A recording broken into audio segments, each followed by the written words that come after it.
name is Elmira Strange and I'm a psychologist, therapist and the founder of Therapeutic Coaching Academy, where you can learn how to establish a successful online business and work as an online coach or a therapist, where you can learn how to support and help other people, how to make yourself more confident and happier in the process of it. So it's not only about your client, it's also about you. In today's episode, I would like to talk to you about some important topic. It's about how to manage our negative thinking. Everybody has negative thoughts. And just recently, researchers found that on average, people have about 60 to 70,000 of thoughts every day. Most of them are negative and repetitive in nature. Why are we having so many negative thoughts in the first place? Well, there are two reasons for that. One thing, that we absorb information from the people that we grow up with. So if your parents or grandparents were criticizing other people and condemning the world, or just looking quite negatively at different areas of life, like healthcare and education and pension and what government does and all other things around the world, then you grow up absorbing that attitude towards every area of your life. And this is where you learn how to think negative thoughts, and they become more and more ingrained into your own mind. And this is why it's a habitual thinking negative thoughts. The second reason for that is that we are bombarded with information that is negative in nature.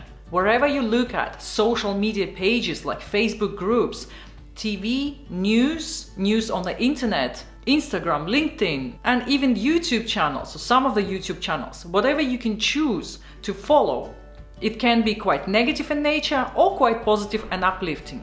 When you meet with people, what they usually do, they complain about the weather, about other people, about the system, the government, the conflicts in other countries, and so on. So we have a lot of sources that bring us negative information on a daily basis. And it can be more difficult to focus only on positivity. But what can you do about it? Can you change your thinking that it became largely positive? How can we be in control of our own thoughts? Well, first of all, you need to realize that every emotional state that we might be having, like emotion of sadness, or anger, or frustration, or even joy or happiness, every emotional state is connected to hundreds of thoughts that we are banking over the years. So say, for example, you decided to start your new diet tomorrow and you decided to cut out all the sugar. And when tomorrow comes, you become quite excited about your day and about your new diet, and everything is going well until perhaps lunchtime or dinner time, until someone offers you a cookie or donut or some like sweet treat that you actually love. So then you have a choice. Do you stick to your diet and possibly feel miserable because you cannot have what everybody else is having? Or you tell to yourself, I'm gonna start diet tomorrow, I'm gonna have my cookie or donut because it's just looking at me, look at this, I can't say no to something like this. I cannot go home when everybody else is eating something I really enjoy eating. It's okay from time to time to have that treat. But what happens after we eat that sweet treat, or whatever that treat is for you? What happens half an hour later? Then we start beating ourselves up in our mind. We think, why I agreed to have it? Was it really worth it? It wasn't that good anyway. And now I feel like a failure. And then you start having more and more of negative thoughts that are very alike, because like attracts like. So you're gonna have more of those thoughts, which are not helping at all, but you cannot stop them. So now think about a joyful state when you are quite happy and positive because something good happened. For example, say you found your new client who would love to have some kind of therapy or coaching sessions with you. You are really excited about it, you become more positive about it. And then you start having those thoughts that are attuned to that level of thinking, of that emotional state you're in. Such as, that is so cool that it happened, that is so great that I found this person and she would love to work with me, I'm so excited about it. I remember those times in the past where I succeeded in the same way, I've always been productive, this is what it's like when I commit to it, this is what it's like when I'm hardworking, when I have my discipline, because it pays off, just like now. And you start looking forward to the future and you are getting really excited and positive, and you start having all that stream of thoughts that are very alike in nature, they're all positive. Why this happens? Like I said, every emotional state has got a bank of hundreds, if not thousands, of your thoughts that were banked previously over the years. They're all connected. So what can you do in this case? One of the things when you're having a negative thought is to become aware of your negative thinking. That is the first step, is the awareness.